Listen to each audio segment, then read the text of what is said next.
उत्तर प्रदेश की राजनीति में कुछ नाम ऐसे हैं जो सालों बाद भी पूरी तरह गायब नहीं होते। अतीक अहमद भी ऐसा ही एक नाम है।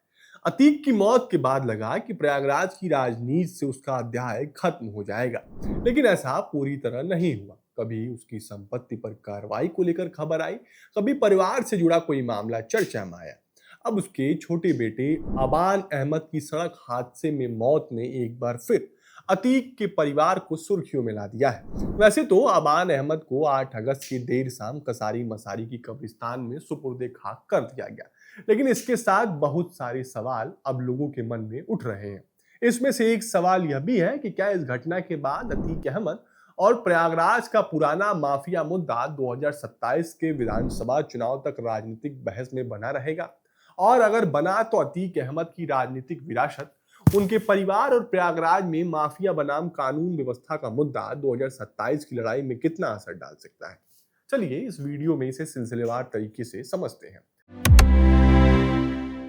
अबान अहमद के सुपुर्दे खाक होने के बाद अतीक अहमद के बेटों के वीडियो सोशल मीडिया पर तेजी से वायरल हो रहे हैं। जेल से पैरोल पर आए बड़े भाई उमर और अली का भावुक होते हुए गले मिलने की वीडियो तो आप सबने देखी ही होगी। कुछ लोग विपरीत हालातों में भी भाइयों के इस गहरे आपसी प्रेम को देख तरह तरह की प्रतिक्रियाएं दे रहे हैं। अतीक के 5 बेटों में तीसरे बेटे असद का 2023 में एनकाउंटर हो गया था, और अब सबसे छोटे बेटे अबान की मौत के बाद परिवार में केवल 4 बेटे बचे हैं अशरफ के बेटे को लेकर। प्रयागराज के राजनीतिक गलियारों में इस बात की चर्चा तेज है कि जेल में बंद उमर और अली आने वाले समय में अपने पिता की विरासत या गैंग को किस दिशा में ले जाएंगे। यही नहीं, जनाजे के दौरान भाइयों की एक झलक पाने के लिए उमड़ी हजारों समर्थकों की भीड़ ने सुरक्षा एजेंसियों को अलर्ट कर दिया। पुलिस और एसटीएफ अब इस बात का आकलन कर रही है कि क्या यह भीड़ सिर्फ एक परिवार के प्रति सहानुभूति थी या इसके पीछे किसी नए गुट की सक्रियता के संकेत है। अतीक अहमद के छोटे बेटे अबान अहमद की अगस्त 2026 में सड़क हादसे में मौत हुई। रिपोर्टों के मुताबिक वह झांसी में अपने बड़े भाई अली अहमद से मिलने जा रहा था। प्रयागराज से 70 किलोमीटर दूर कार हादसे का शिकार हो गए। घटना के बाद राजनीतिक बयान भी सामने आए। महाराष्ट्र सपा के अध्यक्ष अबू आजमी ने अबान की मौत को लेकर सवाल उठाए और निष्पक्ष जांच की मांग की। हालांकि किसी भी तरह की साजिश या हत्या का आरोप अभी जांच का विषय है, इसे तथ्य के तौर पर नहीं देखा जा सकता। लेकिन राजनीति में कई बार घटना से ज्यादा महत्वपूर्ण ये होता है कि उसके बाद कौन सा नैरेटिव बनता है। यही वजह है कि अबान की मौत का मामला 2027 की राजनीति के संदर्भ में चर्चा में आ गया। अतीक अहमद और उनके भाई अशरफ की 2023 में पुलिस सुरक्षा के बीच हत्या कर दी गई थी।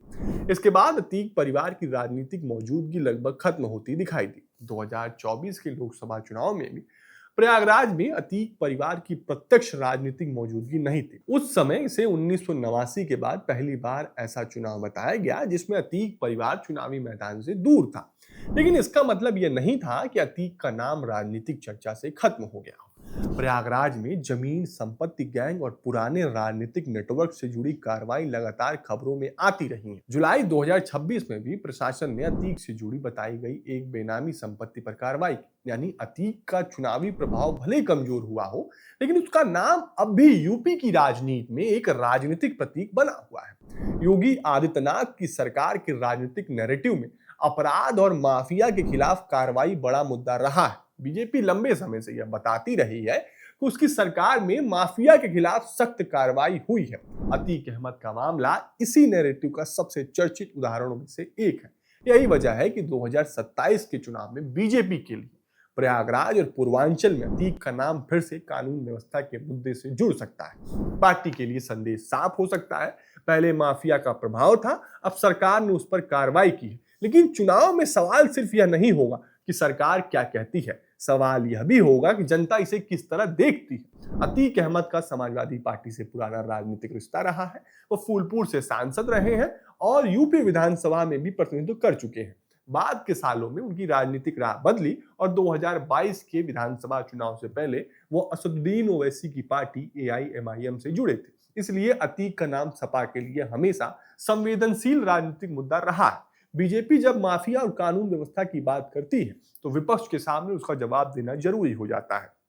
सपा के सामने चुनौती यह होगी कि वह कानून व्यवस्था पर अपनी राजनीतिक लाइन साफ रखे, साथ ही यह भी तय करे कि अतीक परिवार से जुड़े किसी मामले को वह किस तरह देखती है। 2027 में बीजेपी इस मुद्दे को जोर देती है तो सपा को भी अपना नैरेटिव तैयार रखना होगा।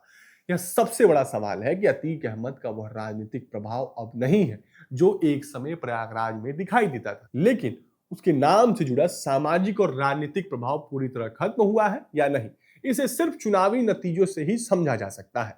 प्रयागराज शहर पश्चिमी सीट अतीक अहमद के राजनीतिक सफर से लंबे समय तक जुड़ी रही है। 2027 को लेकर भी इस सीट पर अतीक के पुराने प्रभाव और बदलते राजनीतिक समीकरण की चर्चा होती रही है, लेकिन अब समीकरण बदल चुके हैं। नई पीढ़ी का वोटर अलग अलग मुद्दों पर फैसला कर सकता है। रोजगार, शिक्षा, कानून व्यवस्था, विकास और स्थानीय समस्याएं उसके लिए ज्यादा महत्वपूर्ण हो सकती हैं। यही वजह है कि सिर्फ अतीक का नाम चुनाव जिताने या हराने की गारंटी नहीं हो सकता।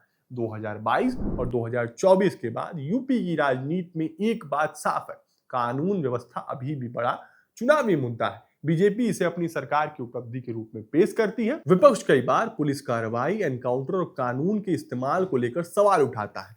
आबान की मौत के बाद भी यही दो अलग अलग नैरेटिव सामने आ सकते हैं। एक तरफ सरकार समर्थक पक्ष इसे माफिया के खिलाफ सख्ती की लंबी कहानी के संदर्भ में देख सकता है, दूसरी तरफ विपक्ष इस घटना से जुड़े सवालों और जांच की मांग को उठाने की कोशिश कर सकता है।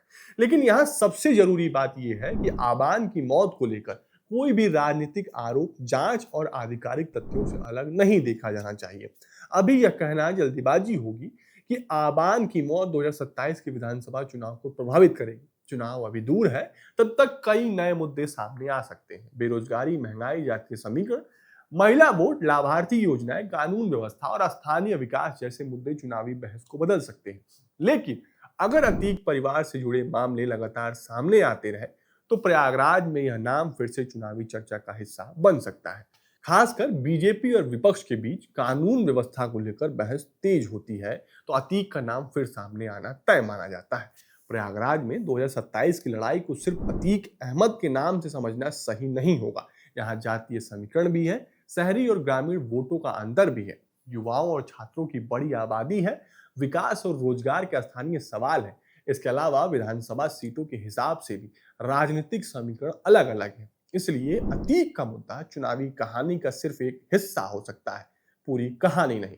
उत्तर प्रदेश में चुनाव सिर्फ वर्तमान पर नहीं लड़े जाते, पुराने राजनीतिक रिकॉर्ड भी बार बार सामने आते हैं। अतीक अहमद का मामला इसका बड़ा उदाहरण है। अतीक की मौत के बाद भी उसका नाम खत्म नहीं हुआ। आबान की मौत के बाद एक बार फिर परिवार चर्चा में है।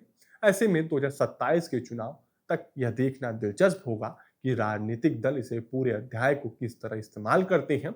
बीजेपी के लिए यह माफिया और कानून व्यवस्था का मुद्दा बन सकता है, विपक्ष के लिए जांच, न्याय और राजनीतिक नैरेटिव का, क्योंकि 2027 में प्रयागराज का वोटर सिर्फ यह नहीं देखेगा कि अतीक कौन था, वह यह भी देखेगा कि उसके अपने इलाके में किसका क्या काम किया, कानून व्यवस्था कैसी रही और आने वाली 5 साल में उसकी जिंदगी में क्या बदलेगा। यही तय करेगा कि अतीक का पुराना अध्याय सिर्फ इतिहास बनकर रह जाता है या फिर 2027 की चुनावी बहस में एक बार फिर लौट आता है। फिलहाल के लिए इतना ही, और भी ऐसी वीडियो के लिए देखते रहें बजर बट्टू दुनिया। धन्यवाद।